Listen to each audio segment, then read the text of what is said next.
نستعين وهو خير المعين وصلى الله على سيدنا محمد وآله الطاهرين. اللهم صل على محمد وآل محمد.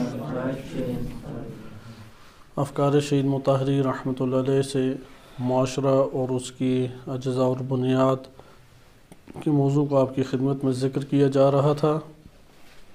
شہید رحمۃ اللہ علیہ نے معاشرے کی حقیقت کے عنوان سے قرآن کریم اور روایات اہل بیت علیہم السلام سے بالخصوص استفادہ کرتے ہوئے یہ نظریہ اختیار کیا کہ معاشرہ ایک حقیقت رکھتا ہے، اصالت اسے حاصل ہے، اور ایک زندہ وجود کا نام ہے معاشرہ، اور اسی طریقے سے فرد بھی ایک زندہ حقیقت ہے، وجود رکھتا ہے اور اس کی زندگی ہے۔ فرد ہی سے مل کے معاشرہ جنم لیتا ہے، البتہ یہ ترکیب ایسی نہیں ہے کہ فرد دیگر افراد سے جب ایک تعلق قائم کرتے ہیں تو اپنی حیثیت 100% کھو بیٹھیں، کاملاً کھو دیں، ایسا نہیں ہے، بلکہ اپنا ایک ضعیف، قلیل اور نسبی استقلال معاشرے کے مقابلے میں وہ وجود رکھتے ہیں۔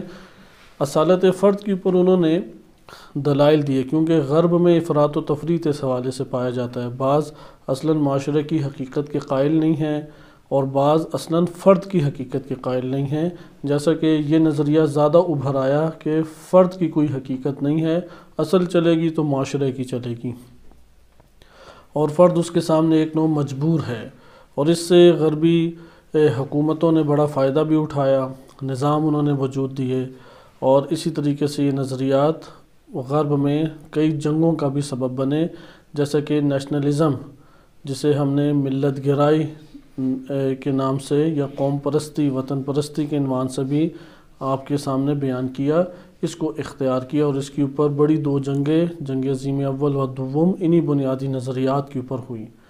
چند نظریات تھے، ان میں سب سے حاکم نظریہ یہی نیشنلزم تھا۔ ہر کوئی اپنے علاقے کو ایک ملک کی حیثیت دیکھنا چاہتا تھا، اس نے اس کے دفاع اور حصول کے لیے بڑی بڑی قربانیاں دیں، پھر آزادی کے نام پہ وطنوں کو حاصل کیا گیا، اور پھر یہ یورپ اور دیگر ممالک، چھوٹے چھوٹے علاقے جو تھے وہ ممالک میں تبدیل ہو گئے۔ خلاصہ کلام، اسی ضمن میں شہید رحمۃ اللہ علیہ نے قرآنی آیت سے استفادہ کرتے ہوئے فطرت کی آیت سے یہ استدلال قائم کیا کہ انسان کی اپنی حقیقت محفوظ ہے، اگرچہ معاشرے کے مقابلے میں ضعیف ہے، معاشرے کے مقابلے میں اس کے اوپر ایک پریشر اور دباؤ آتا ہے، لیکن ایسا نہیں ہے کہ معاشرہ جو چاہے وہ اندر قبول کر لے، وَإِلَّا سزا جزا اس کے لیے انفرادی طور پہ نہ رہتی، لہٰذا وہ انفرادی طور پہ اختیار رکھتا ہے کہ معاشرے کو رد کرے یا معاشرے کا مقابلہ کرے یا اس جگہ سے ہجرت کر جائے۔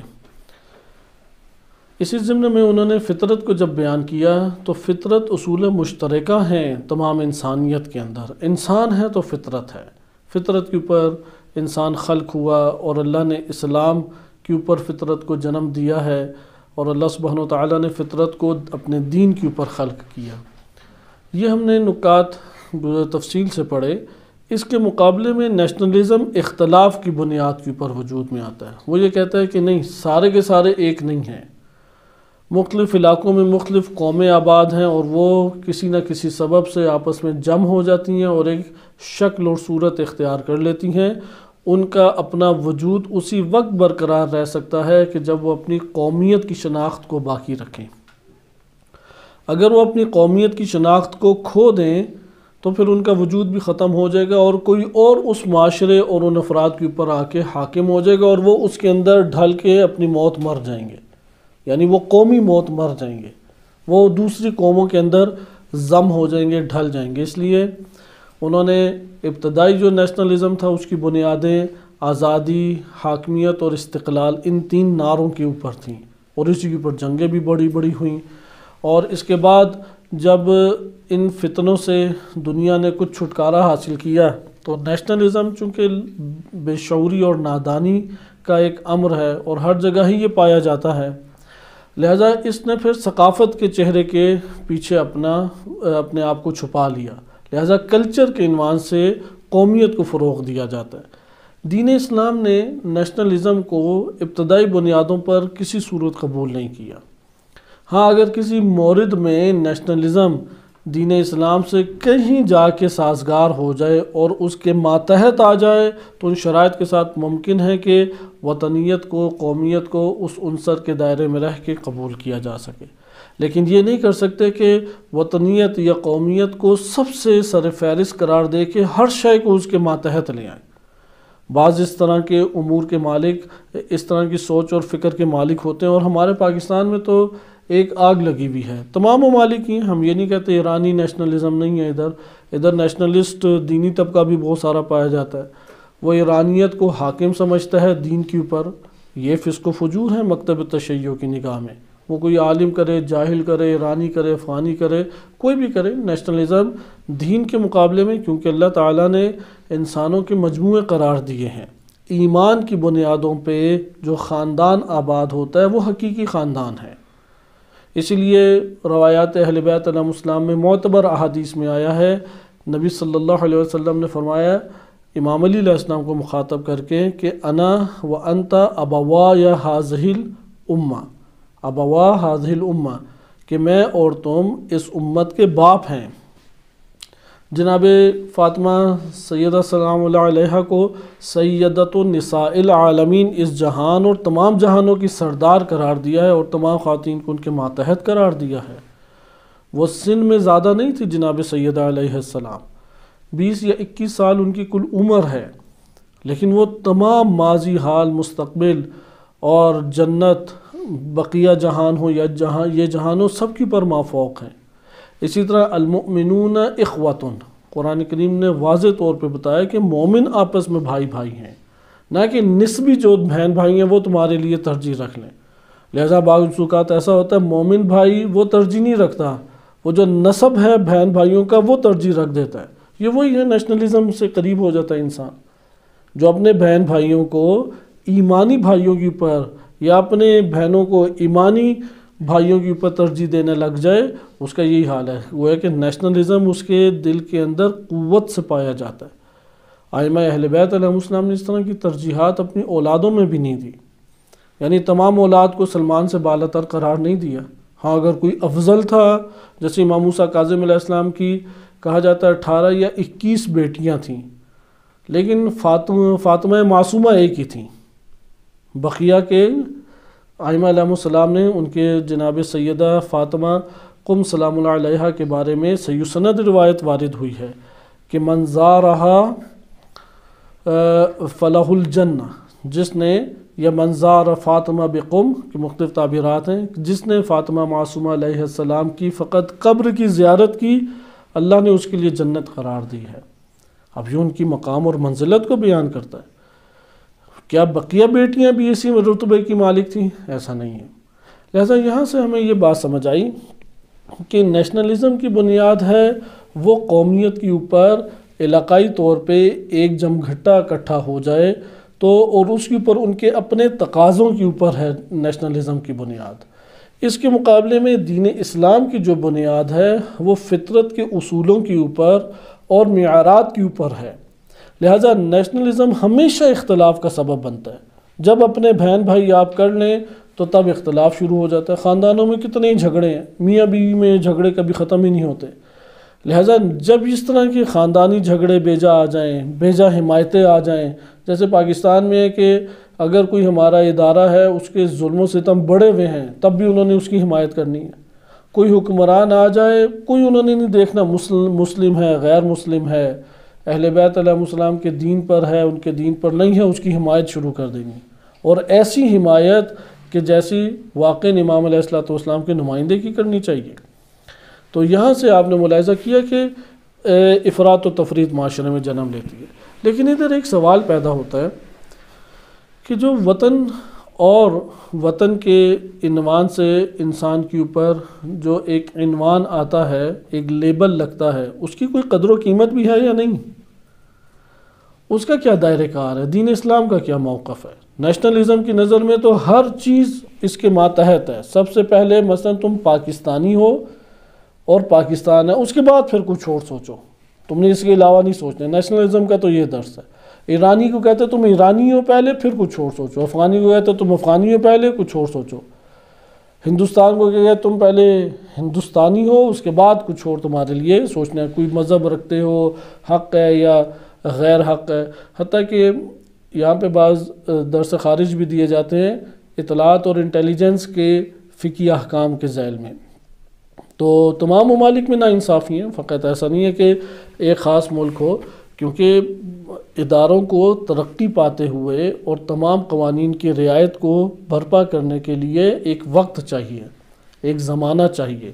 آہستہ آہستہ یہ چیز اپنی جگہ پر امن و امان کے ساتھ عدل و انصاف کے دائرے میں آتی ہے. تو اس کے ضمن میں وہ علماء مجتہدین بیان کرتے ہیں ایسے کئی واقعات کہ نیشنلزم کی بنیاد کے اوپر جب یہ جاسوسیاں ہوتی ہیں تو اس میں کتنی غیر قانونی کارروائیاں جنم لیتی ہیں، اور اس کے نتیجے میں کتنا ظلم و ستم جنم لیتا ہے. اور اس میں پھر انہوں نے کئی واقعات اس طرح کے سنائے کہ کس طریقے سے انہوں نے رویے اختیار کیے. لیکن اس کا یہ مطلب بھی نہیں ہے، مثلا نیشنلزم تو یہ آ کے کہے گا کہ سب سے اوپر جو کیا ہے تمہاری دھرتی، تمہارا وطن. قصیدے بنائے ہوئے ہیں، ملی نغمے بنائے ہیں، ترانے گیت بنائے ہوئے ہیں ان چیزوں کے اوپر، شاعری بڑی بڑی کی ہوئی ہے، بڑے بڑے اشعار ہیں، اور جنگوں کے اندر ہیروز کی کہانیوں میں اس نظریے کو ابھارا گیا ہے. اور اس کے نتائج کہ گزشتہ دروس میں اس کے اوپر گفتگو ہو چکی ہے کہ انتہائی بھیانک نتائج اس کے نکلتے ہیں. اور اسی کے نتائج میں یہ چیز ہے کہ شک ہوگا، چلو پکڑ لیں، اور پکڑیں بھی بدترین طریقے سے. قرآن کہتا ہے کہ قانونی طریقے سے گھر کے دروازوں سے آؤ، وہ دیواریں پھلانگ کے آئیں گے، اغوا کر کے لے جائیں گے، ظلم و تشدد کریں گے. بنیاد پیچھے کی ہے شک، اور ظلم و تشدد کر کر کے اس بندے کا جسے کہتے ہیں کہ تمام کا تمام جان نکال دیں یا کچومر نکال دیں، پھر انہیں پتہ لگتا ہے کہ نہیں ہمارا شک تو غلط تھا. اور اس صورت میں کوئی حساب کتاب کا ڈر نہیں، انہیں کوئی ظلم و ستم جو کیا اس کا خوف نہیں ہے، قبر میں انہوں نے جانا کوئی ایسا ڈر نہیں ہے. اور ہے کیا اوپر سے آرڈر ہے ہمیں شک کی صورت میں بندے کو اٹھا لیں. اور وجہ کیا ہے؟ ہاں اب ادھر ایک اور چیز بھی ٹکراتی ہے. امنیت برپا کرنے کے لیے آخر جاسوسی لازم ہے، کیونکہ جاسوسی کے نہ کرنے کے موارد ہیں اور کرنے کے بھی موارد ہیں. اگر معاشروں کے اندر یہ ادارہ جاسوسی کا نہ ہو، اطلاعات اور انٹیلیجنس کا ادارہ نہ ہو، تو معاشرے کے اندر امن و امان کیسے قائم ہوگا؟ مجرموں کو کیسے پکڑیں گے؟ قتل و غارت کیسے ختم کریں گے؟ اس لیے مجبوری ہے ادارے کی. بلکہ علماء بیان کرتے ہیں کہ خود ائمہ اہل بیت علیہ السلام نے جاسوس قرار دیے، یا نبی صلی اللہ علیہ وسلم نے باتیں معلوم کرنے کے لیے خود امیر المومنین علیہ السلام کو بھیجا. اس طرح کے واقعات ہمارے پاس موجود ہیں. اس لیے ہاں جاسوسی کا اپنا مورد بھی موجود ہے. اور کہاں ولا تجسسوا قرآن کریم کی آیت ہے. پھر بعض تجربات بھی بیان کیے گئے کہ یہاں پہ تو علماء کو بٹھاتے ہیں اگر انصاف جہاں پہ برپا کرتے ہیں، یعنی اداروں میں کوئی دینداری جہاں پہ ہوتی ہے وہاں پہ انٹیلیجنس جو ہے وہ نہیں پوچھ گچھ کر سکتی جب تک عالم وہاں پہ نہ ہو. تو وہاں پہ وہ پھر بتا رہے تھے کہ بعض ایسے مواقع ہیں کہ وہ ذاتی نوعیت کے سوال پوچھنا شروع کر دیتے ہیں. تمہاری والدہ پردہ کرتی تھی یا نہیں؟ تو کہتے ہیں کہ اس عالم نے وہاں پہ پرچے کے اوپر لکھا کہ میری طرف سے یہ انٹیلیجنس کرنے والا گناہ کبیرہ انجام دے رہا ہے اور فاسق ہے، اور اس نے جتنے سوال کیے باطل ہے، اور یہ مظلوم ہے بندہ. کہتے ہیں کہ اس کا کیا تعلق ایجنسی سے؟ اس کا امنیت سے کیا تعلق کہ ماں پردہ کرتی ہے یا نہیں، اس کی بیگم پردہ کرتی ہے یا نہیں، وہ گھر کے اندر کیا کبھی اس نے ٹی وی دیکھا یا نہیں، فلم دیکھی ہے یا نہیں. ذاتیات تو کسی کی نہیں ہو جا ہم کھول کے رکھ سکتے.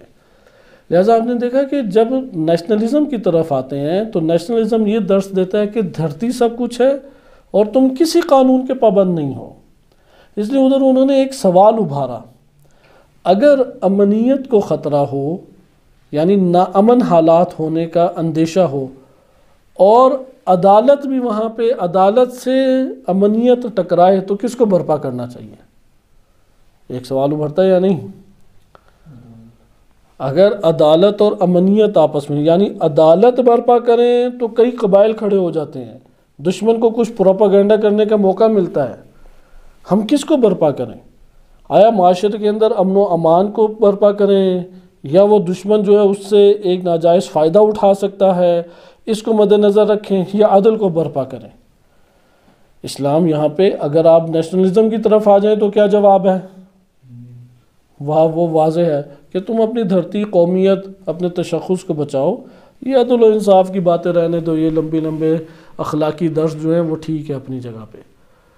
لیکن اگر آپ امیر المومنین علیہ السلام کی طرف آ جائیں، انہوں نے تو تمام خطرات عدل و انصاف کی وجہ سے مول لیے، انہوں نے تمام کی تمام تنہائیاں عدل و انصاف کی وجہ سے مول لی۔ آج صرف وہ عدل و انصاف کو جو برپا کرنا چاہتا ہے اسے دنیا تنہا کرتی ہے۔ وہ بڑی شخصیات، رہبر معظم کو یہاں پہ تنہا تقریباً کر دیا گیا عدل و انصاف کی روش کی وجہ سے۔ امیر المومنین علیہ السلام کو صحابہ تابعین نے تنہا کر دیا عدل و انصاف کی روش کی وجہ سے۔ لہٰذا آپ نے ملاحظہ کیا کہ جب نیشنلزم کی بات آئے تو نیشنلزم کے تحت کچھ تقاضے ہیں، وہ ہمیں نظر آئیں گے۔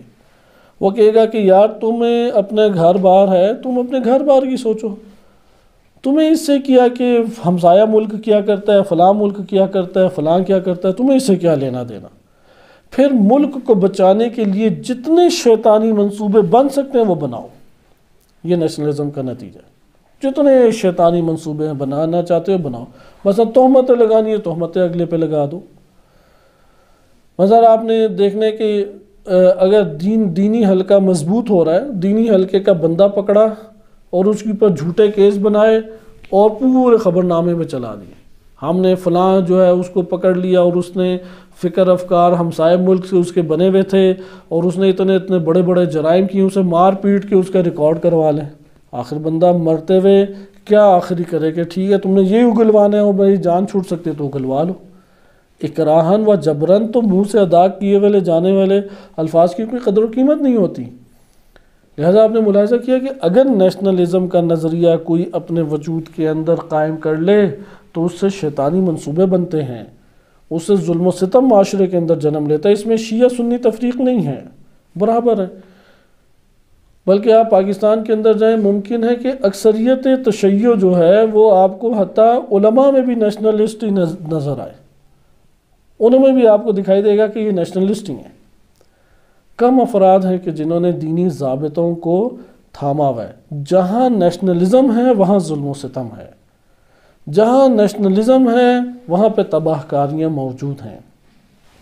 اس لیے یہ سوال پھر ابھرتے ہیں اسی ضمن میں کہ ان دونوں نظریات کے انسانوں کے اوپر نتائج ہیں، انسانی وجود پہ نتائج ہیں۔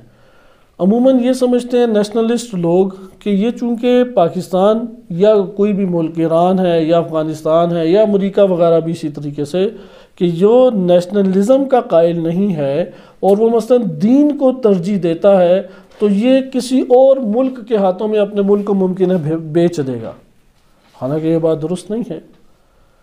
حتیٰ نبی صلی اللہ علیہ وسلم کے دور میں نجاشی کے پاس ایک ملک تھا، نبی صلی اللہ علیہ وسلم کی طرف سے مہاجر ادھر چلے گئے، تو نجاشی جب بادشاہ رہا تو رسول اللہ نے وہاں پہ مسلمانوں کو حکم نہیں دیا کہ اس کی گردن اڑا دو۔ جناب جعفر طیار وہ خیبر کے بعد آئے تھے، 8 ہجری یا 7-8 ہجری کے درمیان واپس آئے، ایک طویل مدت ادھر رہے۔ اس طویل مدت میں مسلمانوں کا پورا رعب اور دبدبہ عالم اسلام میں قائم ہو گیا جزیرہ عرب کے اوپر، لیکن نجاشی کو کوئی دھمکی والا نبی صلی اللہ علیہ وسلم نے خط نہیں بھیجا۔ نجاشی جو ہے اس کے لیے وہاں پہ لوگوں کے اوپر انہوں نے کوئی دھمکیاں نہیں دیں، کوئی ایسے واقعات اور قتل و غارت کی انہوں نے برپا نہیں کیے، حدود یکجا ہونے کا تقاضا اس سے نہیں کیا۔ قیس و قصرہ کو خط لکھا رسول صلی اللہ علیہ وسلم نے، نبوت کا اپنا بتایا۔ یہاں پہ نیشنلزم جن لوگوں کے ذہنوں میں ہوتا ہے اور خصوصاً ہمارے ملک کے ریاستی اداروں پہ بیٹھے ہوئے صاحب اقتدار طبقہ، وہ نیشنلسٹ ہے، شیعہ ہو یا سنی ہو، دیوبندی ہو یا بریلوی ہو، کوئی بھی ہو، وہ اندر سے نیشنلسٹ ہے۔ اس لیے وہ تخریب کارانہ منصوبے بناتا ہے، ظلم پر مبتنی اور مشتمل وہ منصوبے وجود دیتا ہے، اور اس طرح سے سوچتا ہے کہ اگر ہم نے یہ نہ بنایا، ممکن ہے کہ یہ تو شیعہ سارا ملک ایران کو دے دیں، سنی ہے وہ پورا ملک مثلا سعودی عرب کو دے دے یا افغانستان کو دے دے، ادھر تو داعش آ کے قبضہ کر لے۔ یہ ان کی خام خیالی ہیں، ایسا قطعاً نہیں ہے۔ نہ ہمارے مکتب تشیع میں اس طرح کی بنیادیں ہیں۔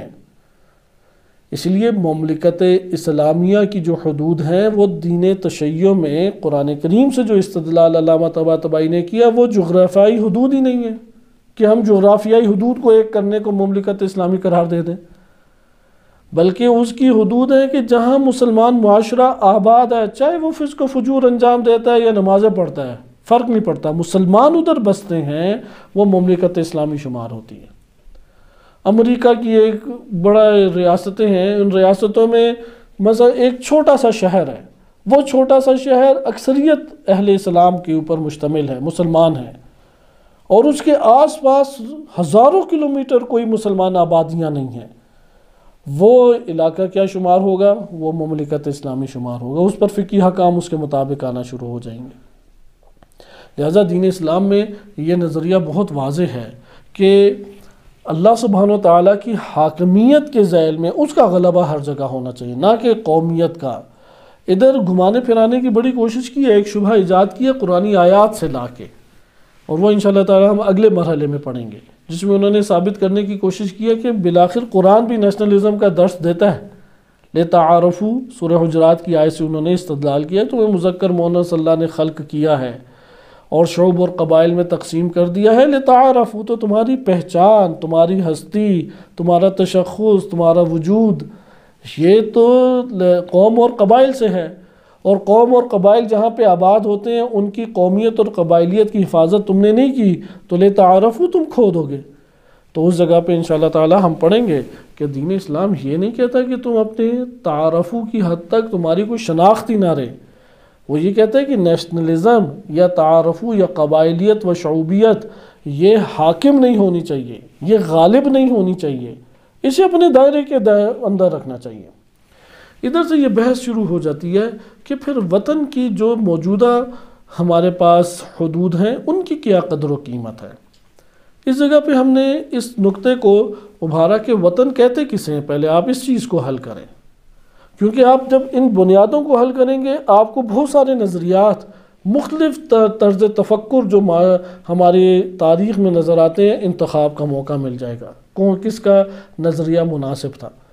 مثال کے طور پہ آپ تاریخ پاکستان پڑھیں، کیونکہ 1857 کی جو جنگ آزادی کا نام جسے دیا جاتا ہے، اور انگریز اس نام کے پر آ کے حاکم ہو گیا اور ایک صدی تقریباً حاکم رہا، 100 سال کے قریب، کہ اس سے پہلے ایک بادشاہت کی حکومت تھی مغلوں کی، وہ بھی غیر تھے، وہ بھی بر صغیر کے نہیں تھے، ترک تھے، آ کے آباد ہو گئے، اور وہاں پہ انہوں نے حکومت اتنی بڑی قائم کی، حکومت اکبر کے دور میں کہ سورج ہی نہیں غروب ہوتا تھا اس کے، اتنی بڑی اس کی سلطنت تھی۔ موجودہ یہ 7 ممالک جو بر صغیر کے اوپر مشتمل ہیں، 7 ممالک، انڈیا، پاکستان، بنگلہ دیش یا بھوٹان، نیپال، برما، یہ سارے ممالک ایک ملک ہوا کرتے تھے، افغانستان اس کی سرحد میں آیا کرتا تھا۔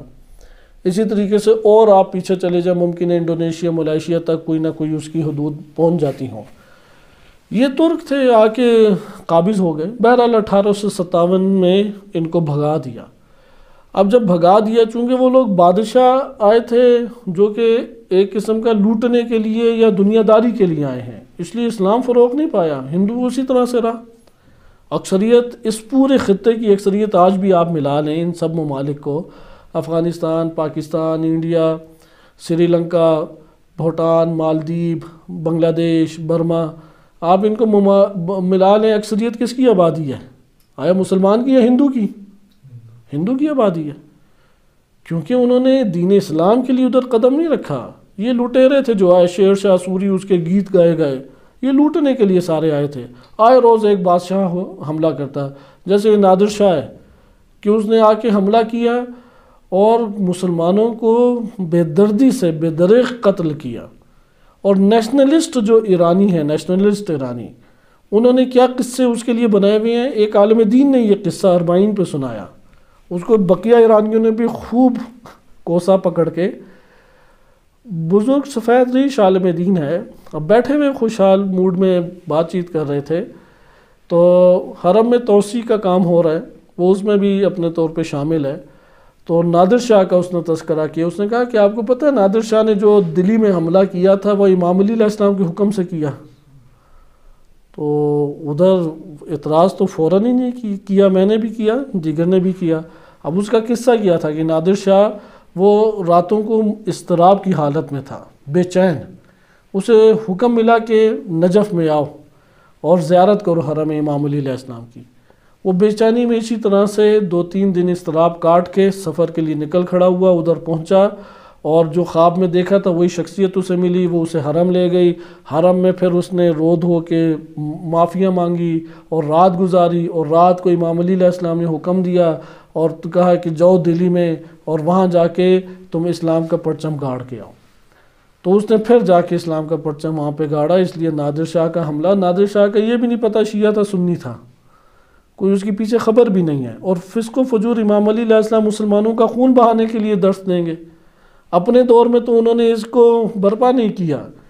جنگ جمل، جنگ صفین میں امام علی علیہ السلام نے مکتوب در مکتوب بھیجے، حتیٰ کہ ہر 2 جنگوں میں امام نے پہلے نمائندہ، دونوں صفیں آمنے سامنے ہو گئیں، تب بھی امام نے پہلے نمائندہ بھیجا اور یہ کہہ کے بھیجا بندے کو کہ تم میں سے کون اٹھے گا، چونکہ جو اٹھے گا وہ شہید ہو جائے گا، اور ان کو دوبارہ پیغام صلح دے، انہیں دوبارہ پیغام حق سنائے۔ تو وہاں پہ جو بھی گیا دونوں طرف شہید ہوا۔ جنگ جمل میں بھی جو گیا تھا وہ ام المومنین کے لشکر نے اسے شہید کر دیا، قرآن حالانکہ اس نے آ کے پڑھا۔ یہاں پہ مسلمانوں کے قتل و غارت کا درس دیں گے، یہ اس کے من گھڑت ایک واقعات ہیں۔ اس کو پھر صحیح پکڑ کے انہوں نے دبایا، لیکن نیشنلسٹ موجود ہیں۔ آپ ادھر آ جائیں پاکستان کے اندر، ادھر بھی نیشنلسٹ کا ذہن ایک ہی طرح سے چلتا ہے، ان کی کہانیاں ایک جیسی ہیں، ان کے تاثرات ایک جیسے ہیں۔ انہوں نے مثلاً اگر پاکستانی ہے یا ایرانی ہے، اس نے اسی کو حاکم اس کے اوپر قرار دینے کی کوشش کرنا ہے۔ دین اسلام امن کے اعتبار سے دیکھتا ہے، سلم کے اعتبار سے دیکھتا ہے، وہ پہلے جنگ نہیں لڑتا، جنگ مجبوری میں ہے دین اسلام میں، نہ کہ اولین صورت میں ہے۔ لہٰذا یہ آئے تھے چور لٹیرے۔ 1857 کی جنگ میں جب انگریز آ کے کامیاب ہوا، اس نے بھی افراد کو آ کے خریدا، خیانتیں ہوئیں، شیعہ سنی دونوں میں ہی ہوئیں، اور ریاستیں مختلف تقسیم تھیں، کیونکہ اس دور میں قلعے بنائے ہوتے تھے، تو مسلمان جو تھے انہوں نے بھی اپنا مال و دولت خوب رکھا تھا۔ دنیا میں پوری دنیا میں یہ ایک نوع تقسیم تھی کہ اپنی حفاظت کے لیے بڑے بڑے قلعے بنا کے رکھتے تھے اور بھاری اسلحہ رکھتے تھے، تاکہ کوئی بھی پھر حملہ کرے تو اس کا وہ مقابلہ کرتے تھے۔ تو 1857 میں انگریز کامیاب ہو کے قابض ہو گیا۔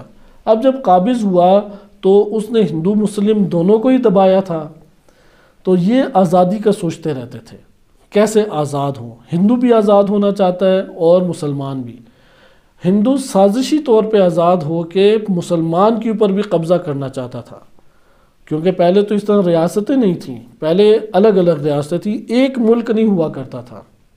جیسے جزیرہ عرب میں قبائل رہا کرتے تھے، تو اسی طرح بر صغیر کے اندر ایک ملک کی صورت میں حکومتیں نہیں تھیں۔ ہند کہلایا کرتا تھا لیکن اندر ریاستوں میں تقسیم تھا، جیسے امریکہ کئی ریاستوں کا مجموعہ ایک بنا ہوا ہے، تو اس طرح بڑی بڑی ریاستیں ہوتی تھی۔ آپ تاریخ پڑھ کے دیکھیں، آپ کے سامنے آ جائے گا کہ مثلا سندھ میں اتنی بڑی ایک ریاست ہے، ایک مہاراجہ کی ریاست ہے، فلاں جگہ کسی راجہ کی ہے، کسی جگہ سکھ کی ہے، کسی جگہ مسلم کی ہے، تو ریاستوں میں یہ پوری سرزمین بٹی ہوئی تھی۔ تو یہ مغلوں نے آ کے سب کے اوپر ایک قبضہ کر لیا۔ اس سے پہلے سلجوقی بھی آئے، کوئی 800 سال حکومتیں رہی ہیں مسلمان، یہ جو حملہ آور ہیں، مسلمان حملہ آوروں نے آ کے حملہ کیا۔ اس پہ سب سے طویل مدت ہے مغل بادشاہوں کی، 300 ساڑھے 300 سال ہے۔ خلجی آئے، سلجوقی آئے، خلجیوں کی آئی، سلجوقی نہیں، خلجی آئے، مغل آئے، شیر شاہ سوری ہے، اس کا خاندان آیا، ان لوگوں نے آ کے حکومتیں کی۔ تو مغلوں کا خاندان زیادہ دیر قائم رہ گیا اور اس نے منظم حکومت کرنے میں کامیاب ہوا اور استفادہ کیا اس سے پہلے جو حملہ آور آئے ہوئے تھے۔ لہٰذا آپ نے ملاحظہ کیا کہ اب جب ہندوؤں نے دیکھا کہ ایک مملکت قائم ہوئی ہے تو انہوں نے اپنی مملکت کے خواب دیکھنا شروع کر دیے، سازشی طور پہ وہ انگریزوں کے ساتھ ہوتے۔ مسلمانوں نے اس صورت میں کئی طرز تفکر اس وقت مسلمان جو مفکرین تھے انہوں نے پیش کیے، کئی طرز تفکر۔ سوال، ان طرز تفکر میں درست طرز تفکر کون سا ہے؟ یہ طرز اگر ہم ان بنیادوں کو صحیح طرح سے پڑھ لیں، آپ کے لیے نشاندہی ہو جائے گی صحیح طرز تفکر کون سا ہے۔ لہذا دین اسلام جو درس دیتا ہے اس میں امن ہے، اس میں انسانیت کا درس ہے، اس میں قانون الہی کی بالادستی، ہر قانون کی بالادستی نہیں ہے۔ اور دوسری طرف جب نیشنلزم کے اوپر آ جائے تو وہاں پہ تخریب کاری ہے، ادھر ظلم و تشدد ہے، ادھر دشمنیاں ہیں، ادھر شیطنت ہے۔ آپ اس کا اندازہ لگا لیں کہ اسی قوم پرستی کی وجہ سے اس وقت پاکستان کے ارد گرد ممالک کی حالت آپ دیکھیں، انڈیا سے سخت ترین جنگ ہے۔ اچھا دوسری طرف افغانستان سے کوئی دینی معاملہ ہے ہمارا یا قومی معاملہ ہے، قومیت کے اوپر مشتمل ہے۔ ایران سے جو الجھاؤ ہوتا ہے وہ کون سا دینی معاملہ ہے؟ وہ بھی اسی طرح ممکن ہے ایران کی خطائیں بھی ہوں اس میں، اور یقیناً ہوں گی بھی، پاکستان کی بھی خطائیں، لیکن قومیت کے اوپر ہے۔ اس لیے آپ نے دیکھا ناامن ریاست آہستہ آہستہ ہونا شروع ہو جاتی ہے۔ دین اسلام کیا پیغام دیتا ہے؟ دین اسلام یہاں پہ اب آ کے آپ ان نظریات کی اصل اساس کو دیکھیں، اصل اساس کی بنیاد پہ ایک دفعہ تبدیلی پیدا کرنے کی کوشش تو کریں ہم، تب ہمیں اس کا نتیجہ نظر آئے گا۔ تو اس کی میں آسان ایک مثال دیتا ہوں، کیونکہ ہمیں ایران اور ایرانیت سے کوئی غرض نہیں ہے۔ رہبر معظم نائب امام زمان علیہ السلام کے طور پر ولی فقی کی حیثیت سے ہیں، اور ان کی وہ جو حکم صادر کرتے ہیں وہ دین کے عنوان سے قبول دنیا میں کیا جاتا ہے۔ چونکہ وہ دین کی نقطہ نظر سے سارے امور چل رہے ہیں، آپ اس کا بھی نتیجہ دیکھیں کتنا جدا ہے نیشنلزم سے، کہ اس وقت ایران کا عمل دخل لبنان میں سب سے قوی ہے۔ دنیا کے خطوں میں لبنان میں ایران کا عمل دخل بہت ہی قوت کے ساتھ ہے۔ آپ کو ادھر ایرانی جھنڈا نظر نہیں آئے گا، آپ کو اس جگہ پہ ایران جو ہے وہ اس کی حکومتیں نظر نہیں آئیں گی، وہ پابند ہیں ویزے کے، وہ ویزا لے کے آتے ہیں ایرانی، ویزے کے بغیر داخل نہیں ہوتا ادھر ایرانی غیر قانونی حرکت کرے قانون پکڑتا ہے لبنان کا، وہ اسے معاف نہیں کرتے۔ آپ نے دیکھا ایرانیت کی چھاپ ادھر نظر نہیں آئے گی۔ اسی طریقے سے ایران شام میں اس وقت قوت رکھتا ہے، کیونکہ جنگ جیت گیا ایران۔ آپ کو پورے شام میں ایرانی جھنڈا سفارت کے علاوہ نظر نہیں آئے گا۔ ان مورچوں میں چلے جائیں جو مورچے ادھر مجاہدین کے ہیں، قوت مقاومت کے ہیں، ایک قوت مقاومت کے مورچے میں آپ کو ایران کا جھنڈا نہیں ملے گا، آپ کو ایک جگہ پر بھی ایرانی طریقے نظر نہیں آئیں گے۔ اگر وہاں پہ کوئی ملک کا باشندہ اپنے طور پہ آزادی کے عنوان سے، مثلا پاکستان 14 اگست ہے، کوئی 14 اگست مناتا ہے، سارے ادھر منائیں گے، کسی کو کوئی تکلیف نہیں ہے۔ اگر کوئی اور منانا چاہتا منائے، کوئی مشکل نہیں ہے۔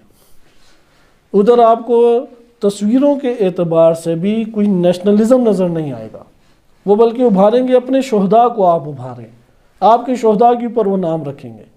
اسی طرح ایران اس وقت عراق کے اندر بہت دخل رکھتا ہے، آپ کو وہاں پہ ایرانی کوئی پرچم لہراتا نظر نہیں آئے گا اگر رہبر معظم کی طرف سے۔ اس کے برعکس ابھی آپ اسرائیل کی طرف آئے، اسرائیل، امریکہ، برطانیہ، ان لوگوں کے اثرات اب عرب امارات نے قبول کیا، بحرین ہے اس نے قبول کیا، سعودی عرب ابھی ایک مخمصے میں پھنسا ہوا ہے۔ جیسے ہی اسرائیل نے قبول کیا، آیا ویزا ضروری ہے ادھر آنے جانے کے لیے؟ اسرائیلی کے لیے کوئی ویزا نہیں ہے۔ ادھر نیشنلزم کی بنیادیں دیکھیں، یہ ہیں قابض، یہ ہیں خائن افراد، یہ ہیں قوم پرست افراد۔ اسی طریقے سے برطانوی ویزے کے اوپر کسی کی چیکنگ نہیں ہوتی، دبئی ایئرپورٹ پہ، ابوظہبی میں کسی جگہ کوئی چیکنگ نہیں ہے، آ جا سکتے ہیں وہ اندر۔ عرب بنیادوں کے اوپر الگ انہوں نے کاملاً الگ مراعات اس کے لیے قرار دی ہوئی ہیں۔ یہاں پہ آپ ایران کے اندر آئیں، ادھر بھی اقامہ آرام سے نہیں ملتا، تجارتی اقامہ ہو وہاں پہ وکیل 50% لے کے جائے گا، ادھر وکیل 50% نہیں لے کے جائے گا جس کی اساس پہ آپ کو اقامہ مل رہا ہے۔ اور عربوں میں جا کے دیکھیں، اس شیخ کا پیٹ بھرنے کے لیے نصف اسے دے دو آپ جو کماؤ۔ قوم پرستی کے اوپر انہوں نے وجود دی ہے ساری چیزوں کو، انہوں نے قوانین ایسے رکھے ہیں کہ جس سے قوم پرستی جنم لیتی ہے۔ لہٰذا برطانیہ کا جھنڈا بر صغیر میں لہلہایا گیا یا نہیں لہلہایا گیا؟ لہلہایا گیا۔ رسمی زبان انگلش انہوں نے کی یا نہیں؟ انہوں نے اپنا لباس ادھر زبردستی رکھا، یہ استعماریت ہے۔ لہذا رہبر معظم نے اپنی ایک تقریر میں بھی کہا کہ فارسی اگر بر صغیر میں موجود تھی تو وہ غلبے سے نہیں گئی، وہ لوگوں نے خود سے اس کو اختیار کیا، اور انگلش جو ہے وہ سازش کے ذریعے سے پوری دنیا کے اوپر مسلط کی جا رہی ہے۔ یہ دونوں میں فرق ہے۔ لہذا ایک ہے باہمی ملاپ سے چیزوں کا اختیار کرنا، یہ جداگانہ چیز ہے، اور ایک مرتبہ قوت اور زور کے ساتھ آپ کو اس کے اوپر ایک غلبہ حاصل کرنے کی کوشش کرنا۔ اور یہ وہ باتیں ہیں کہ غیور پاکستان کے قبائل اور غیور جو افراد ہیں وہ جانتے تھے۔ بلوچوں نے بڑی بڑی جنگیں کی، انگریز اٹک سے آگے نہیں جا سکا، خیبر پختونخوا میں داخل نہیں ہو سکا، انہوں نے ڈٹ کے ادھر مقابلہ کیا۔ غیور تھے وہ پٹھان، اور انہوں نے انگریز کی حاکمیت کو قبول نہیں کیا، انگریز اٹک سے آگے نہیں جا سکا ادھر۔ اسی طرح بلوچ ہیں، بلوچ قبائل کی ہر جگہ انہوں نے قبول نہیں کی، اس لیے برطانیہ ان علاقوں کے اوپر صحیح طرح قابض ہی نہیں ہو سکا۔ کیسے قابض ہوا؟ اس کے بعد اس نے طرز تفکر تبدیل کیا، اب توپوں کے ذریعے سے نہیں، اب انہی کے اندر سے بندہ خریدا جائے، اس لیے انہوں نے بندوں کو اپنے اداروں میں بلایا، تعلیمی اداروں میں، اسے فسق و فجور کا عادی بنایا، اس کو انہوں نے ٹرینڈ کر کے واپس بھیجا، واپس بھیج کے مال کے ذریعے سے لوگوں کو خریدا، اسے حکومت دی، حکومت دے کے پھر سارے عزائم پورے کرائے۔ اس لیے کٹ پتلی حکومتوں کے ذریعے سے جب یہ پاکستان آزاد ہوا ہے تو طرز سیاست بدل گیا، کیونکہ پہلے توپوں کے ذریعے سے انہوں نے حکومت حاصل کی تو وہ 100 سال سے اوپر چل ہی نہیں سکی۔ انگلینڈ بہت بڑا ملک ہوا کرتا تھا، یورپ بھی اس کے ہاتھ میں تھا، یہ ایران سے لے کے بقیہ ممالک بھی اس کے ہاتھ میں تھے، سارے اس کے ہاتھ سے گئے، وہ ایک چھوٹا سا ملک نقطہ سا رہ گیا ابھی نقشے میں۔ تو اس سے بقیہ استعمار نے پھر اس کے تجربات سے استفادہ کیا اور توپوں کے ذریعے سے حملہ کر کے غالب ہونے کی سیاست ختم ہو گئی۔ یعنی اگر آج ہم سوچیں جیسے یہ داعش اور طالبان احمق جماعتیں جو مسلمانوں میں خریدی ہوئی اور امریکی اسرائیلی اشاروں کے پر بننے والی جماعتیں ہیں، وہ سمجھتی ہیں کہ تلواروں اور توپوں سے ہم حکومت قائم کر لیں گے۔ وہ دیکھیں کس طرح برے طریقے سے شکست کھائی، توپوں کے ذریعے سے، بندوقوں کے ذریعے سے، بمبوں کے ذریعے سے حکومتیں حاصل نہیں ہوتی۔ ہاں یہ جو شیطانی انہوں نے منصوبے بنائے اس سے آپ دیکھیں کیسے نتائج انہیں ملے۔ آج آل سعود پوری ایک حکومت بیٹھی ہوئی ہے، اسے قبضے میں کیا ہوا ہے، آل خلیفہ بحرین میں بیٹھے ہوئے ہیں، شیخ جو ہیں وہ عرب امارات اور قطر وغیرہ میں بیٹھے ہوئے ہیں، یہ حکومتیں خریدار ان کے خاندان ہیں اور ان خاندانوں کے ذریعے سے حکومتیں کر رہے ہیں۔ بہرحال باطل جتنا بھی مکر و فریب کرے رہ جاتا ہے۔ یہاں پہ آپ بنیادوں پہ غور کریں۔ مقصد یہ کہنے کا تھا کہ یہ آپ پچھلے 150-200 سالوں سے ایک تاریخ دنیا میں دیکھ رہے ہیں، اس تاریخ کو اگر اسلامی حقیقی نظریات کے آئینے میں لیں تو یہاں پہ ہم بعض مفکرانہ باتیں کر سکتے ہیں، اور اہل فکر جو حقیقی اہل فکر ہیں تاریخ میں گزرے ہیں، جیسے علامہ اقبال رحمۃ اللہ علیہ، جمال الدین افغانی رحمۃ اللہ علیہ، ان کی آپ نشاندہی کر سکتے ہیں۔ اور بعض خائن بھی رہے، جیسے یہ آزادی کو حاصل کرنا تھا، اس کا نام ہی انہوں نے جنگ آزادی رکھا، جو انگریز آیا اس کا نام رکھنا چاہیے جنگ غلامی۔ بہادر خان کو کیا، بہادر ظفر علی خان، کیا اس کا نام تھا؟ بہادر شاہ ظفر، آخری مغل بادشاہ، ہمارے معاشرتی علوم کے جو امتحانوں میں آتے تھے، بہادر شاہ ظفر، اس کے برما میں ہلاکت کے بعد ایک غلامانہ حکومتیں آ گئیں۔ اب ادھر سے نجات کے لیے آپ دیکھیں مدارس کے اندر دارالعلوم دیوبند قوت کے ساتھ بیٹھا ہوا تھا، دارالعلوم دیوبند نے پاکستان بننے کی مخالفت کی، تاریخ میں رقم ہے۔ یہ جو دیوبندی ابھی اٹھتے ہیں آج کے، ٹھیک ہے انہوں نے فکر چینج کر لی، قبول ہے، اچھی چیز ہے، ہم یہ نہیں کہتے تعصب کی وجہ سے کہیں کہ یار انہوں نے دیکھو ماضی تمہارا کیسا تھا اب کیسا ہے، نہیں، جس نے بھی تبدیل اپنی فکر کی بہترین چیز ہے۔ دارالعلوم دیوبند کا تفکر یہ تھا حکومت پاکستان نہیں بننا چاہیے، کیونکہ ایک ملک کو ٹوٹ کے بن رہا تھا، تو وہ کہتے ہیں کہ نہیں یہ ملک نہیں ٹوٹنا چاہیے، لہٰذا اگر آپ نیشنلزم کے نام پر آ جائیں تو پھر پاکستان بننا چاہیے تھا کوئی، پھر تو آپ کے اس نظریے کے مطابق پاکستان نہیں بننا چاہیے، کیونکہ وہ پہلے ہی ایک ملک تھا، ایک ملک کو توڑ کے آپ کیوں ملک بنا رہے ہیں۔ اسی طریقے سے ایک اور جماعت ندوی علماء دیوبند میں ہی یہ موجود ہے، ان کا طرز تفکر ایک نیا تھا، انہوں نے پاکستان بننے کی حمایت کی، مسلم لیگ ادھر تنظیمیں پھر اندر بنی، ایک تاریخ ہے، ہم بعض تاریخ کا حصہ انشاءاللہ پڑھیں گے ان مبانی کے بعد، یہ جو میں مبانی آپ کی خدمت میں ذکر کر رہا ہوں یہ مہم ہے، تب ہم یہ جائزہ لیں گے پاکستان بننے کے اسباب، ان اسباب میں ایک اختلاف پایا جاتا ہے، اس اختلاف میں صحیح کیا ہے اس کی نشاندہی ہمارے لیے ہو جائے گی، اور یہ شدت سے ابھارنا چاہیے پاکستان میں بات۔ ایک نظریہ ہے کہ پاکستان بننے کا سبب ہے دو قومی نظریہ، آیا نیشنلزم کی بنیاد پہ پاکستان بنا ہے؟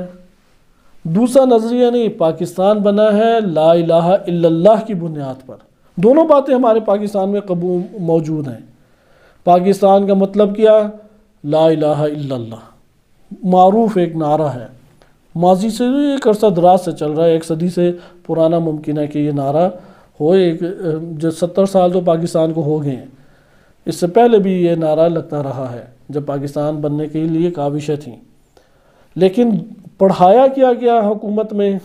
کیونکہ اوپر اداروں پہ بیٹھے ہوئے جو منصبدار ہیں وہ نیشنلسٹ ہیں حقیقت میں، انہوں نے پڑھایا 2 قومی نظریہ، 2 قومی نظریے کی بنیاد پر پاکستان بنا۔ ہندو ایک قوم ہے، مسلمان ایک قوم ہے۔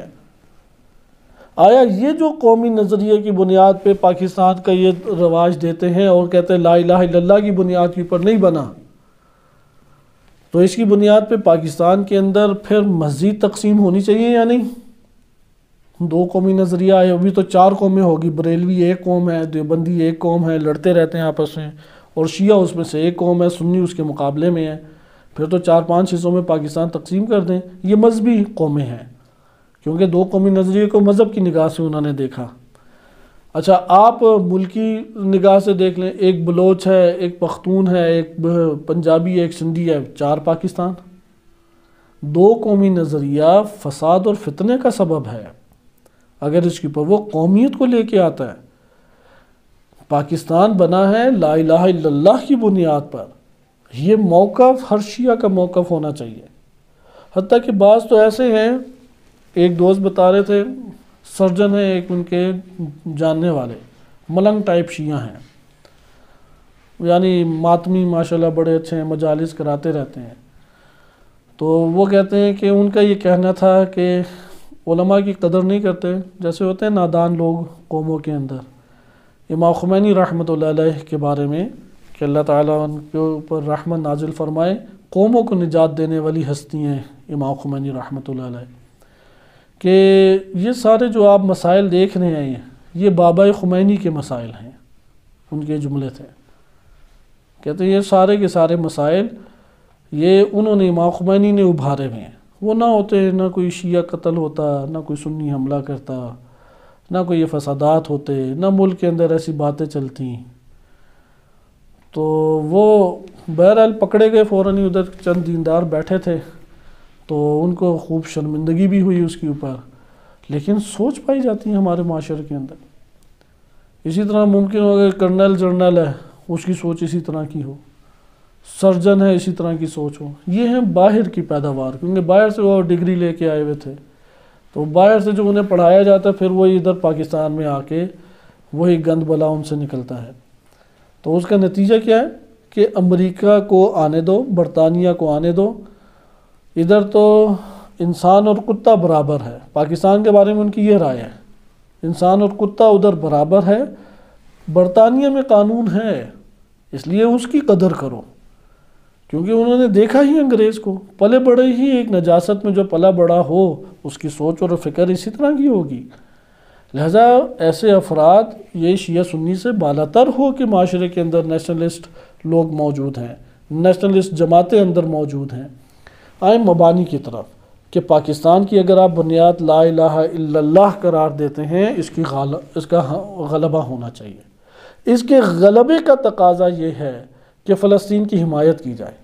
ابھی ایک مسئلہ پاکستان میں کھڑا ہو رہا ہے، کیونکہ خان صاحب کے اپنے جو قلبی نرم گوشے ہیں وہ اسرائیل کے لیے موجود ہیں اقتصاد کے بہانے، کہ اقتصاد ہمارے لیے فراہم ہوگا، پاکستان میں ٹورسٹ آئیں گے، پاکستان کی ممکنہ حالت بدل جائے، ادھر بھی وہ کچرا روڈوں پہ نہیں پھینکیں گے، وہ ڈسٹ بن میں پھینکیں گے، ادھر بھی بڑے طریقے سے لوگ جو ایڈوکیٹس کے ساتھ پھر زندگی بسر کریں گے، یہ ان کے خواب ہیں۔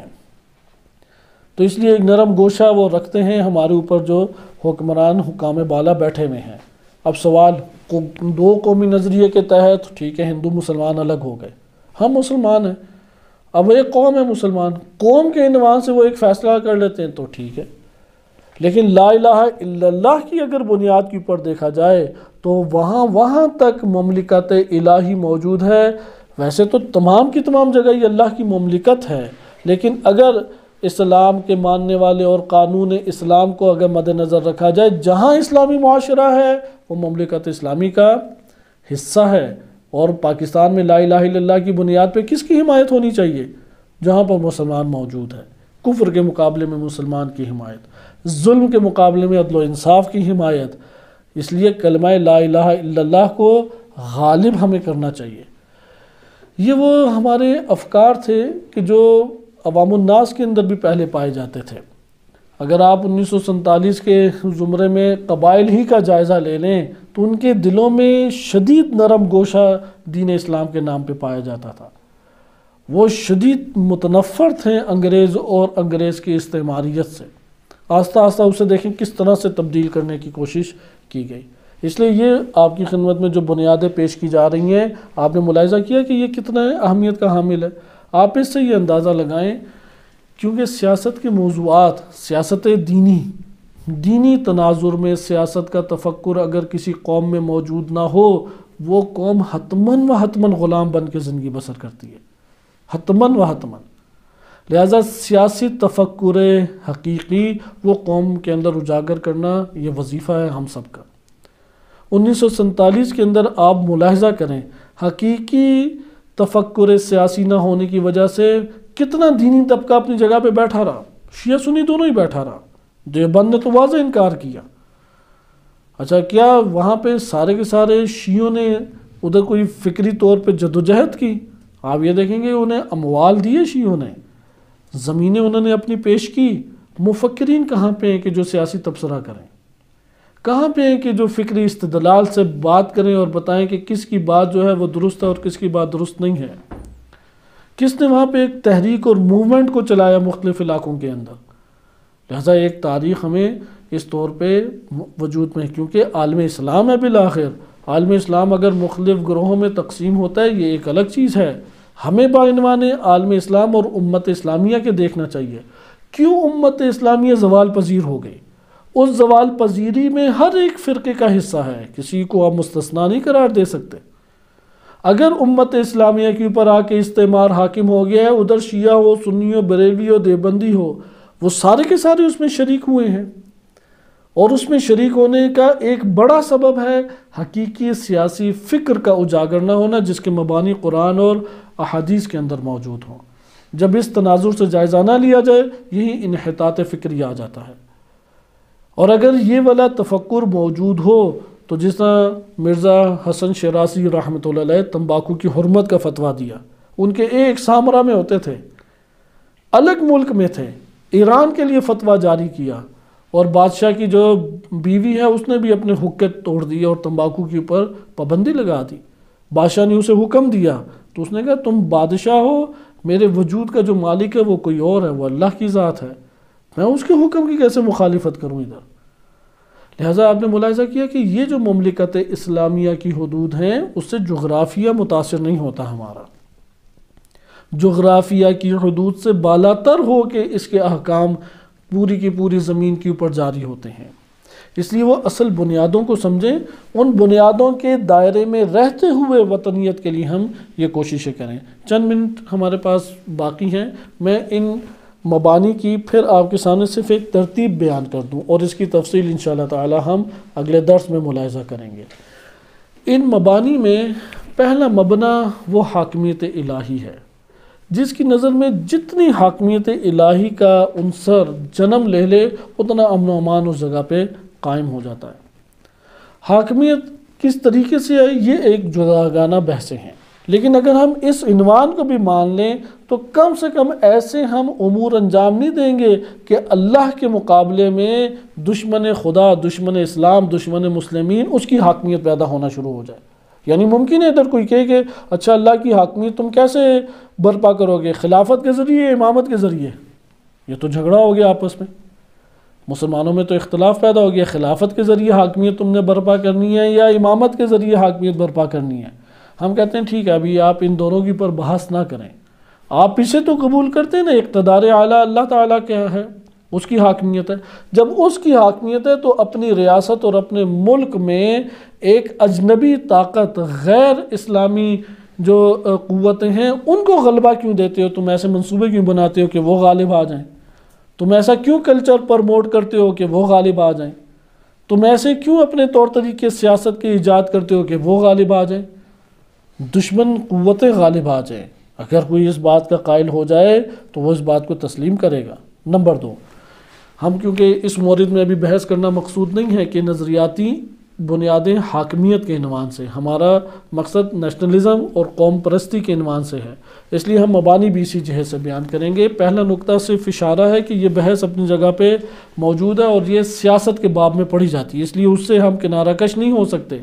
وہ اصل اساس ہے اللہ سبحانہ وتعالیٰ کی حاکمیت، امامت۔ ہمارے نزدیک امامت اس کا ذریعہ ہے، اہل سنت کی نظر میں خلافت اور اتباع صحابہ جو ہے وہ اس کا ذریعہ ہے۔ ہم ابھی اس بحث سے کنارہ کش ہوتے ہیں کیونکہ سیاست کا موضوع نہیں پڑھ رہے۔ آئے ہم وطن کی طرف، وطن کے اعتبار سے۔ بس دوسرا پوائنٹ کیا ہو گیا؟ پہلا پوائنٹ ہے حاکمیت، دوسرا پوائنٹ کیا ہے؟ اس لیے حاکمیت الہی، اس کو فراموش نہ کریں، یہ بہت اہم نقطہ ہے۔ وقت کے ساتھ ساتھ ہر انسان کو سمجھ آنا شروع ہو جاتا ہے جب وہ غور و فکر کرتا رہتا ہے، وہ ہر جگہ یعنی ہر اس مسئلے پہ فوراً اعتراض کرتے ہیں جہاں حاکمیت الہی سے ایک مسئلہ ٹکرائے۔ کوئی ہمیں مشکل تجزیہ تحلیل میں نہیں آئے گی۔ آپ کے دیکھیں نتیجہ کیا نکلے گا، اللہ کی حاکمیت ہے یا دشمنان خدا کی حاکمیت ہے؟ اگر قرآن پڑھنے سے بھی دشمنان خدا کی حاکمیت آتی ہے، ادھر قرآن پڑھنا ممنوع قرار دے دیں گے۔ اگر مسجدیں بنائی جاتی ہیں جہاں پہ لمبے لمبے رکوع اور سجود اور پوری رات شبیداری اور قرآن کے ختم ہوتے ہیں، اور وہ دشمن اسلام نے بنائی ہے مسلمانوں میں تفرقہ ڈالنے کے لیے اور اللہ کی حاکمیت کو ختم کرنے کے لیے، وہ مسجد زرار ہے، اسے گرایا جائے گا؟ بے شک ادھر قرآن پڑھے جاتے رہے، بے شک نماز شب نماز تہجد پڑھی جاتی رہے، وہ مسجد زرار کو گرا دیا جائے گا جو تفرقے کا باعث بن رہی ہے، جو حاکمیت الہی کے ختم ہونے کا باعث بن رہی ہے۔ لہٰذا ہمارے پاس بڑا سادہ سا ایک کلیہ قاعدہ ہے، ضابطہ ہے۔ ہر منصوبے کو سنیں، ہر سیاستدان کی بات جو بڑی ایک ہوتی ہے کہ دل ربا و دل بہا، ایک بات ہوتی ہے کہ دل کھنچے چلے جاتے ہیں، سنیں، دیکھیں کہ اس سے حاکمیت الہی متاثر ہوتی ہے، اس کے اوپر اعتراض کریں، صدائے حق بلند کریں۔ امیر المومنین علیہ السلام کے اصحاب کی یہ خصوصی صفت تھی۔ آپ دور پڑھیں امام علی علیہ السلام کا 5 سالہ اور اس سے پہلے کا دور، آپ کو امام علی علیہ السلام کے بڑے بڑے اصحاب میں یہ صفت نظر آئے گی۔ وہ تھے کہ جنہوں نے حضرت عثمان کے دور میں خائن جو اور فاسق حکمران تھے ان کے خلاف آواز بلند کی۔ اس آواز بلند کرنے کے نتیجے میں وہ جلا وطن بھی ہوئے، وہ زندانوں میں بھی ڈالے گئے، ان کے اوپر تشدد اور ان کے اوپر طرح طرح کے مظالم بھی ڈھائے گئے۔ بس خلاصہ کلام، حاکمیت کے عنصر کو فراموش نہیں کرنا چاہیے۔ دوسرا چیز، وطن۔ وطن کی لغوی تعریف ہے اقامت گاہ، رہنے کی جگہ۔ یہ کلمہ عربی سے فارسی میں آیا اور عربی فارسی سے اردو میں آیا، اس لیے اپنے لغوی معنی میں اصل میں استعمال ہوتا ہے۔ اچھا، وطن کسے کہیں گے ہم؟ یہ تو لغتاً آ گیا، انسان رہنے سہنے کے لیے جس جگہ کو بھی آباد کرے وہ کیا ہے؟ وطن ہے۔ ہمارے علاقے، ہمارے لیے سب سے پہلے وطن کا اطلاق یا وطن کا جو موضوع یا عنوان ہے جس کے اوپر منطبق ہوتا ہے وہ ہمارا اپنا گھر اور اپنا علاقہ ہے، جسے آپ گاؤں بھی کہہ سکتے ہیں، جسے آپ اپنا شہر بھی کہہ سکتے ہیں۔ یہ سب سے پہلا ہے اس کے، کیونکہ وطن کے اعتبار سے ہی بعض وظائف دین اسلام میں نے ہمارے اوپر عائد کیے ہیں۔ وہ پہلو انشاءاللہ ابھی آگے آگے چلیں گے۔ بس وطن کو پہلے پہچانیں، وطن کیا ہے؟ وطن جہاں پہ آپ نے زندگی بسر کی۔ اچھا، اس جگہ کا انتخاب کیوں کیا، یا یہ جگہ آپ کے لیے کیوں منتخب اللہ کی طرف سے کر دی گئی؟ یا یہ کہہ لیں انتخاب والدین نے کیا، انسان پیدائش میں تو مجبور ہوتا ہے، پیدائش میں آنے میں انسان کو اختیار نہیں ہے، یا اللہ کی طرف سے منتخب کر دی گئی؟ کیوں؟ کیونکہ اس میں وطن والی خصوصیات تھیں، جب وہ خصوصیات وہاں پہ موجود ہیں اس کی دین اسلام نے قدر کی ہے۔ لیکن کب قدر کی ہے؟ کہ جب اللہ کی جانب سے اس کا جائزہ لیں۔ اگر اسے اللہ کی جانب سے نہ دیکھیں تو فساد ہی فساد ہے اس جگہ پہ، پھر کوئی امتیاز نہیں ہے۔ یہ ہم نے بنیادوں میں پہلی چیز۔ بس دوسرا نقطہ کیا آ گیا؟ وطن وہ ہوتا ہے جو اقامت گاہ ہو، رہنے کی جگہ ہو۔ اگر وہ رہنے کی جگہ نہ بنے یا نہ بن سکے وطن کا عنوان کھو دے گی، کیونکہ وطن کہتے کسے ہیں؟ جو ٹھہرنے رہنے کی جگہ ہو۔ سوال، انسان کو رہنے کے لیے کن کن چیزوں کی ضرورت ہے؟ میں اس لیے یہ احادیث نہیں پڑھ رہا، ممکن ہے کوئی سمجھے کہ یار دیکھو حدیثیں ہیں اور اس سے ایک مطلب لے کے مسائل کھڑے کیے جا سکتے ہیں۔ آپ خود سوچیں کہ ایک جگہ رہنے کے قابل کب بنتی ہے؟ اس وقت بنتی ہے کہ جہاں پہ ادھر ضرورت زندگی ہو، یہ پہلی چیز ہے۔ اگر ایک جگہ پہ ضرورت زندگی فراہم نہ ہو، وہ رہنے کے قابل ہمارے لیے قرار پا سکتی ہے؟ نہیں۔ نمبر 2، اس جگہ کے اوپر انسان کو ضرورت زندگی میں بنیادی ترین چیزوں کی کس کس چیز کی ضرورت ہے؟ مثلا پہلی چیز ہے اتنے وسائل ہوں کہ کھا پی سکے، لباس پہن سکے اور سر ڈھانپ سکے۔ دوسرا، اس کی جان، مال، اولاد، عزت محفوظ رہ سکے، جسے کہتے ہیں امنیت۔ اگر ایک جگہ پہ امنیت نہ ہو اور اس جگہ پہ ضرورت زندگی کے وسائل بھی نہ ہوں، ادھر انسانی آبادی برقرار رہ پائے گی؟ نہیں رہ پائے گی۔ بس یہاں پہ ہمیں پتہ لگا وطن کی آبادکاری کے بنیادی ترین اسباب ہیں ضرورت زندگی کا فراہم ہونا، اور وطن کی بربادی کے اہم ترین اسباب کیا ہیں؟ امنیت اور ضرورت زندگی کا چھن جانا۔ اس کو ہم ملاحظہ کریں۔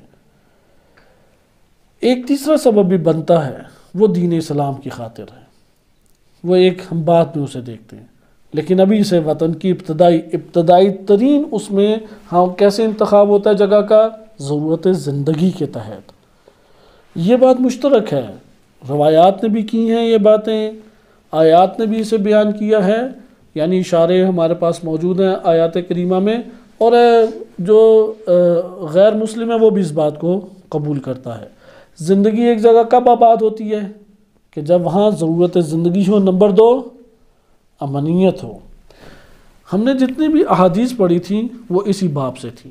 بس وطن کو ہم نے آغاز میں تقسیم کیا کہ وطن کا لفظ وہ ظاہری زمین میں رہائش کے معنی میں بھی آتا ہے اور معنوی طور پہ بھی استعمال ہوتا ہے۔ عرفا بالخصوص آخرت کو وطن قرار دیتے ہیں، یا اللہ سبحانہ و تعالیٰ کی عبادت جہاں پہ جنم لے اس کو وطن قرار دیتے ہیں۔ لیکن ہم آئے عام روایات میں تو نہج البلاغہ سے آپ کے سامنے پڑھی گئی کہ شیخ صدون نے من لا یحضر الفقی میں روایت پیش کی کہ فرمایا نبی صلی اللہ علیہ وسلم نے امیر المومنین علیہ السلام سے کہ ولا فی الوطن الا مع الامن والسرور، امن اور سرور ہو تو وطن ہے، والا وطن نہیں ہے۔ یا اسی طرح سے ایک اور روایت ہے کہ جو ہمارے پاس معنی الاخبار میں غالباً موجود ہے، شیخ طوسی نے مصباح المتحجت میں ذکر کی، اور اس میں یہ کلمہ آپ نے پڑھا کہ امام علیہ السلام فرماتے ہیں والامن فی الوطن، کہ بار الہ مجھے وطن میں امنیت عنایت فرما۔ بس وطن کا کس سے؟ امنیت کا وطن سے گہرا تعلق ہے۔ ایجنسیاں بنتی ہیں امنیت برپا کرنے کے لیے، فوج بنتی ہے امنیت برپا کرنے کے لیے، پولیس بنتی ہے امنیت برپا کرنے کے لیے، اب پاکستان میں رینجرز بھی آ گئے اور طرح کی ہمارے پاس، یہ سب دفاعی ادارے کس کام کے لیے ہیں؟ امنیت برپا کرنے کے لیے۔ اس لیے ان کا ہونا ضروری ہے۔ ان میں غیر اسلامی چیزوں کا ہونا اس کے اوپر اعتراض کیا جا سکتا ہے، ادارے کی مخالفت نہیں کی جا سکتی، ادارے کے ان کاموں کی مخالفت نہیں کی جا سکتی جو امنیت کو برپا کرنے کے لیے ضروری ہیں۔ کس کی مخالفت کی جا سکتی ہے؟ ظلم کی، لا قانونیت کی یا استعماریت کی، اس کی نفی کی جائے۔ بس آپ نے ملاحظہ کیا امنیت کا تعلق وطن کی بقا سے ہے۔ امنیت برپا کس سے ہوگی؟ ادارے جو ہمارے دفاعی ادارے ہیں، اس لیے دفاعی ادارے ضروری ہیں، اس کے بغیر چارہ نہیں ہے، اس کی قدر و قیمت لازم ہے اور اس کا برپا ہونا بھی ضروری ہے۔ اس کے بعد ہمارے پاس دوسرا نقطہ آ گیا کہ روایات میں ہے کہ فقر نہیں ہونا چاہیے، والفقر فی الوطن غربۃ، اگر وطن میں فقیر ہو تو پردیسی ہے بیچارہ، جس کو روٹی ہی نہیں ملتی، جس کے سر پہ چھت ہی نہیں ہے، جسے اپنا علاج ہی مرض کا نہیں ملتا، وہ کیا اس وطن میں زندگی بسر کرے گا؟